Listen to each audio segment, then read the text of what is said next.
Well, can I see the list kung sino tong 11 na ito na pumayag na Yeah, we will ma-exploit po yung ating environment doon po sa Masungi? They will submit to you those who signed. What? But right now, Alam nyo, miski eyepiece, ano din yan eh. Nai-influence din yan eh. ay dapat hindi. Ay nako, tell it to the Marines. Sorry. Protection po ito ng mga IPs kasi kayo na po mismo Mr. Madam President and your good sponsor, kayo po mismo nagsabi kanina, alam niyo naman yung IPs madaling ma-influence yan eh. Kaya nga po we have this, kaya Madam President, Power dyan, Madam President, DNR. Mr.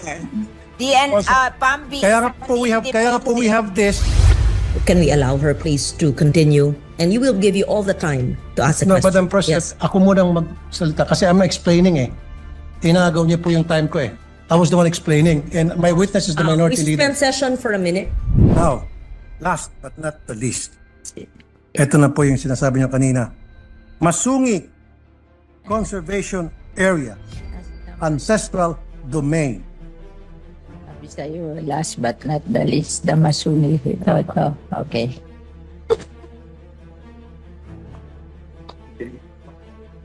Bakit po pinayagan ang isang wind farm na magtayo doon po sa Masungi Conservation Area na meron pong ancestral domain issue? Talaga pong there's something wrong with the contract with Masungi. Kasi hindi ho pwede yung perpetual. No, I'm not sorry. Let me interrupt.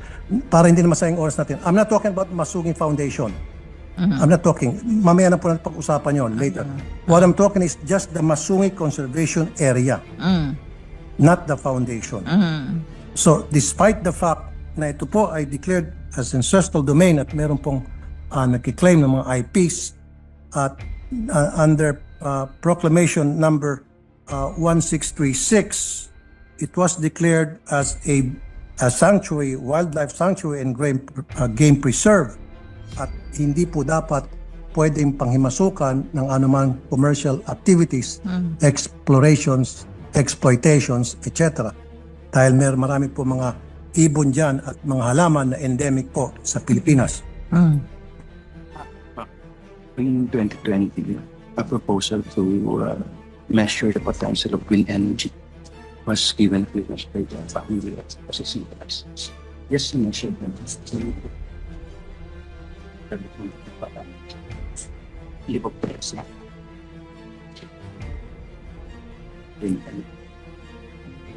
What are we talking here about the wind energy that they want to do in Masungi? The wind farm, Mr. President? the Vena, Mr. President, Madam Sponsor, the Vena Energy is what I'm talking about. The Vena Energy that was given permit by PAMBI to put up their structure. Ayun. You met mas po sa measuring In fact, if I may add, while you're doing your research, DNR Administrative Order number 33, okay, May 10, 1993, Masungi Rock and its vicinity specifically bounded by longitudes 121 degrees, 17 degrees to 121 degrees, 21 east, west, anyway, etc. It says here, declared a strict nature reserve and wildlife sanctuary in accordance with the provision of RA 7586, otherwise known as National Integrated Protected Area System Act of 1992. At wala pa pong bagong DAO or Department or DNR Administrative Order or na magsusuproceed nito. Sabi po, wind It was signed energy, Mr. Secretary Alcala. I'm sorry, Madam President. Mr. President, sabi po yung wind energy is allowed because it's Multiple use. renewable energy. But wala pa daw permit yan. Parang mag-i-study pa lang kung ano yung potential ng wind energy. Yun lang ang ibinigay nila. They cannot operate yet. Parang yung PAMBI, ang ibinigay lang is a study of the potential of the wind energy in Masungi. No, it shouldn't. It shouldn't be. dapat in the first place wala pong gagawing study doon kasi naghukay na po eh. Marami na pong structure doon. And I have pictures to show. What are the pictures? Ang sabi po nila, yung PAMB, binigay lang is to determine the wind energy. May conflict po eh. Ewan lang natin kung yung binigyan ng permit to measure the potential of wind energy, kung dinisobey nila na nagawa na sila doon. Pero it is based on a study lang. Madam President, meron na po mga struktura doon. Nag-umpisa na sila na maglalagay ng Part ba yun ng Masungi? wind farm doon. Yung nilagay daw po doon, hindi part ng Masungi, sa Pililya daw yon. It's not part of the legislated protected area. Yung Yes. pinaglagyan ng mga improvements na yon. It's beyond the legislated protected I'll area. help you, Madam Sponsor. What happened was, ginamit ng PAMBI yung Section 25 ng Republic Act 11038 INIPAS 2018 as amended. What does it say doon po sa Section 25? Special uses with protected areas. Assumption yun. So nagkaroon po, because of PAMBI, inigam po yung PAMBI sa batas na ito, nagkaroon ng amendment na para ideklara kahit isang protected area na into multi-use. And this has to be amended. Kasi it runs contrary to the spirit of the law protecting They want Our to environment. study and investigate what happened because of your contention. Can you give us yung study nyo para a copy lang of the study so they can investigate kung there was a violation of the law? the area kasi is a strict protected zone, Mr. President, Madam Sponsor. And having said that, DNR should know better na if it's a strictly protected zone, hindi dapat nila panghimasukan yan. Nagagalit siya kasi Hindi dapat nila inisip kahit na renewable energy na manghimasok yan. I don't have any problem with renewable energy parang na para mag-proliferate sa bansa natin because me being the chairman of the Committee on Energy, payag po ako sa renewable energy pero dapat ilagay natin sa lugar. Huwag po doon sa mga protected area, especially po na meron pong mga ancestral domain issue na dahil misplaced po yung mga IPs natin na walang mga boses at walang mga kalaban-laban, pinapalayas doon sa kanilang ancestral domain dahil sa ngalan ng development aka salapi.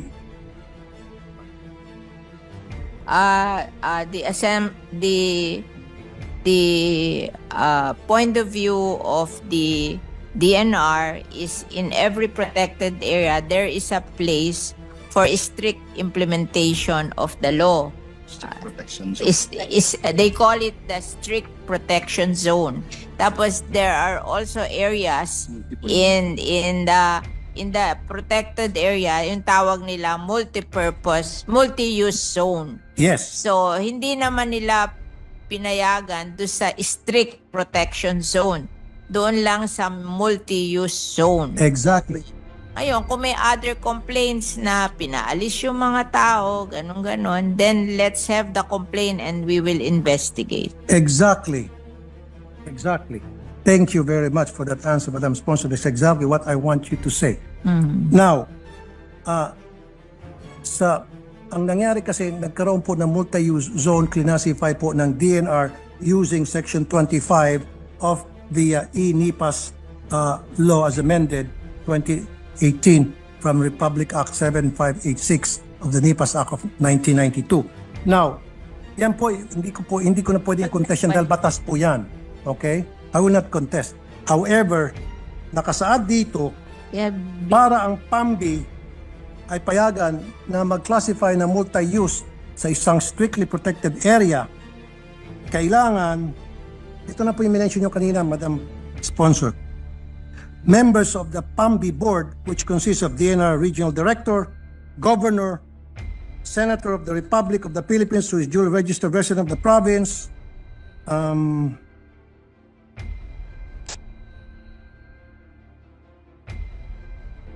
district representative of the congressional district, mayors, chairperson of barangay, regional directors, DA, NEDA, DOST, DND, 3 representative from NGO or PO, 1 but not more than 3 representative from IPs, ICCs, and then 1 representative from the academic institution, and finally, 1 representative from the private sector. Now, gusto ko po malaman kung nasunod po ba ito na itong lahat ng nakasulat dito sa Section 11 ng Republic Act 11038 2018 as amended ng INIPAS, kung nasunod po ito ng pagbigay po ng multi-use ng DNR sa wind farm na Bernas Energy.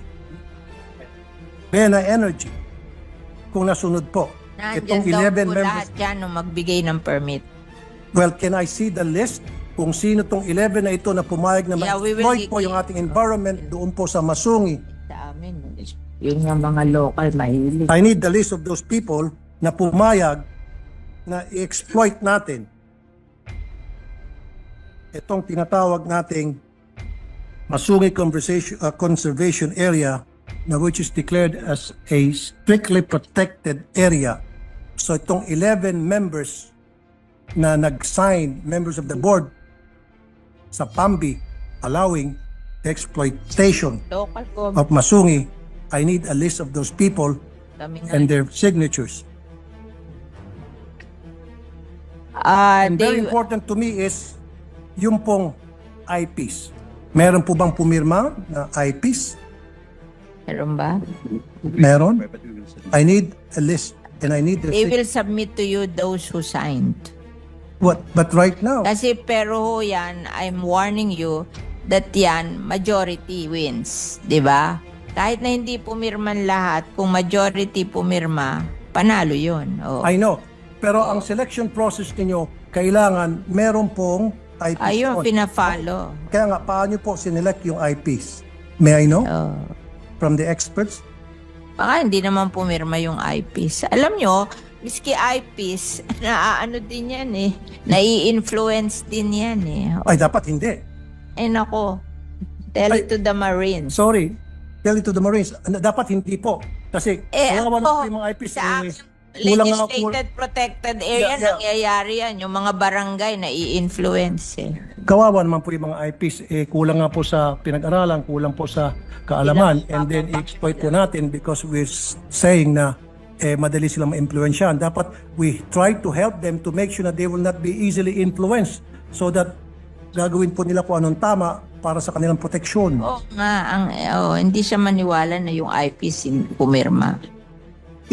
Kaya huwag mo na sabihin sa akin, ako alam kong pwede yun, pero siya ayaw niya. Kaya isigay niyo na lang kung sino yung pumirma. Diba?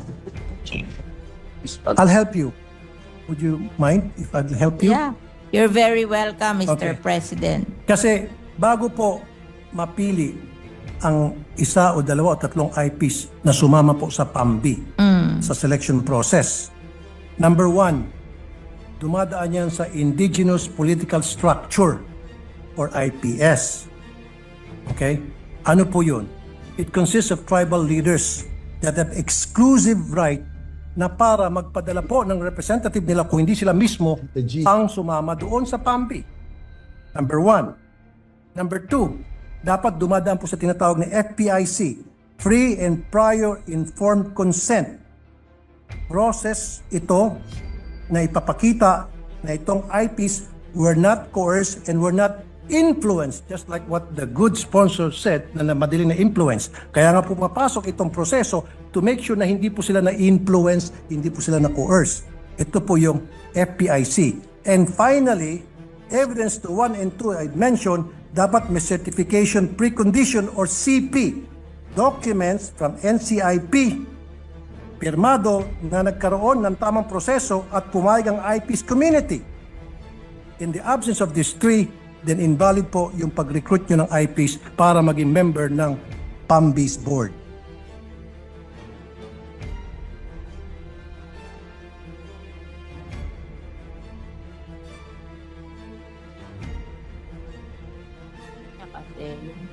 influence. If, ano naman niya precondition na yung na kailangan pinayag natin. Yes, diba?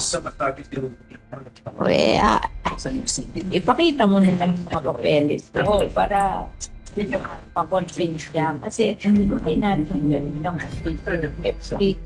Every condition notion na siya diba?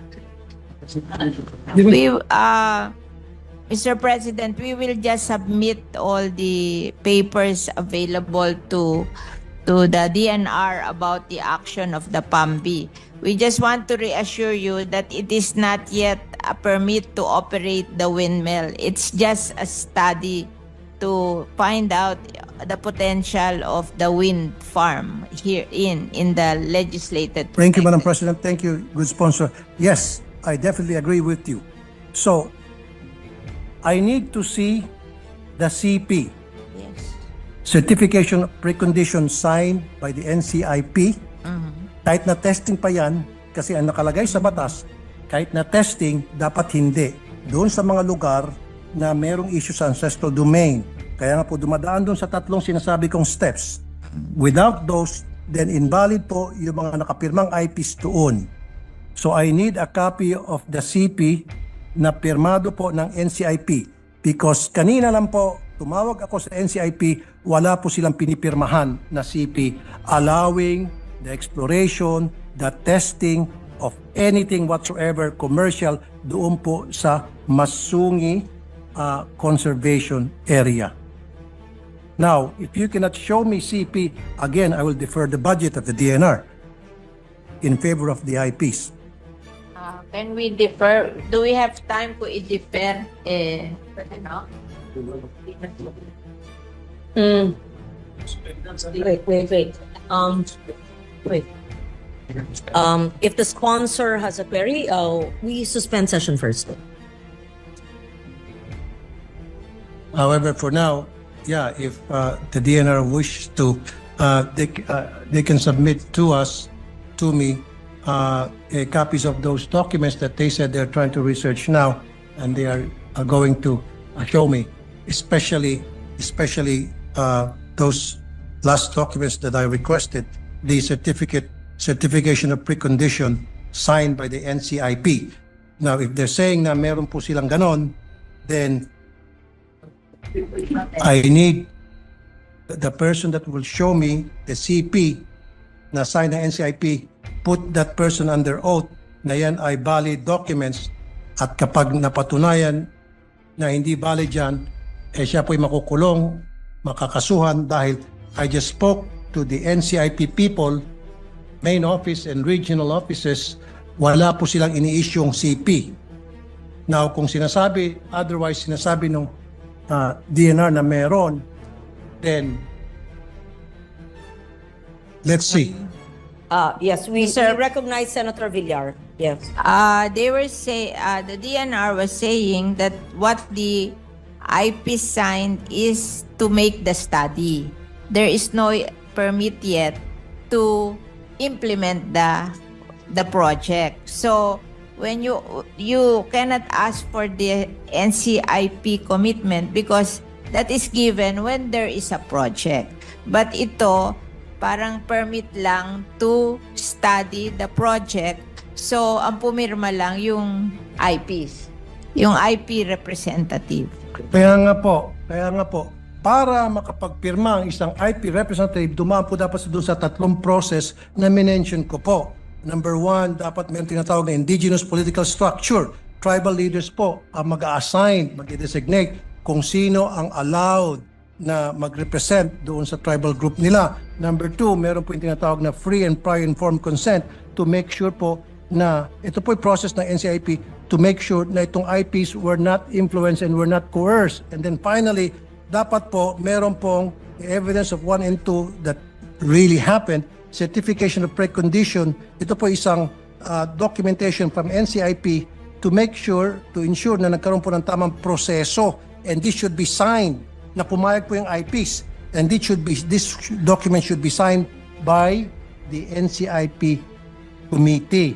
Now, sabi niyo po, ang ginagawa ay testing pa lamang. Even though testing pa lamang, dapat po merong paalam sa mga IPs kahit testing pa lamang po yan.